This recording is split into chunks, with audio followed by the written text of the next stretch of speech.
আমি মনে করি আমি সব ফরম্যাটের জন্য আল্লাহর রহমতে রেডি। তামিম ভাই তো আল্লাহর রহমতে অনেক ভালো ব্যাটিং করতেছে। আলহামদুলিল্লাহ আমাদের দলের পরিবেশ খুব ভালো। আপনার আমরা লাস্ট ইয়ার চ্যাম্পিয়ন হয়েছি। এখন সবাই ওই ইয়াতে আছি, মানে চিন্তা ভাবনা আছে দলটাকে যত তাড়াতাড়ি গুছানো যায়। তো আমরা তো সবাই একসাথে খেলি, আলহামদুলিল্লাহ পরিবেশ খুব ভালো।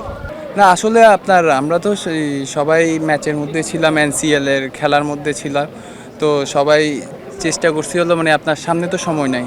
এখন আমরা যদি একটা লম্বা টাইম প্র্যাকটিস করার জন্য একদিনের টাইম আছে, ওই হিসাবে প্র্যাকটিসটা করা।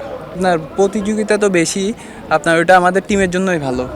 সবাই সবার জায়গার থেকে 100% দিতে হবে, কারণ একজনের জায়গায় আরেকজন আসতে পারে।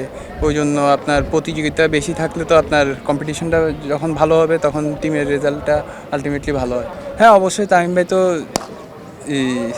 ওনার সাথে আগেও খেলেছি সিনিয়র, ওনার আন্ডারে খেলে অনেক মজা। আপনার এই ন্যাশনাল টিমেও যখন ছিল উনি, তখনও ছিল আপনার, উনি টিমে থাকলে সবসময় একটা আলাদা সাপোর্ট পাওয়া যায়। আপনার অনেকে মনে করলে তো আমি মনে করি না। আমি মনে করি আমি সব ফরম্যাটের জন্য আল্লাহর রহমতে রেডি।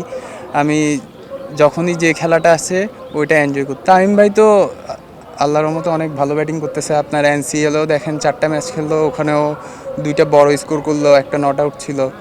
উনি আল্লাহর রহমতে খুব ভালো শেপে আছে। আসলে আপনার এখানে যারাই আছে সবাই ভালো প্লেয়ার। আপনার ও নতুন খেলতেছে বিপিএল, ও যদি সুযোগ পায় ইনশাল্লাহ আমি মনে করি ওর সুযোগটা কাজে লাগাবে এনসিএলের মতো। না আপনার খেলার মধ্যে টি-20 খেলার মধ্যে আমরা তো আল্লাহর রহমতে আমাদের টিমটা অনেক স্ট্রং। আপনার আমরা যদি ইনশাল্লাহ মাঠে ভালো খেলতে পারি, ইনশাল্লাহ যে কোনো টিমকে বিট করতে পারবো।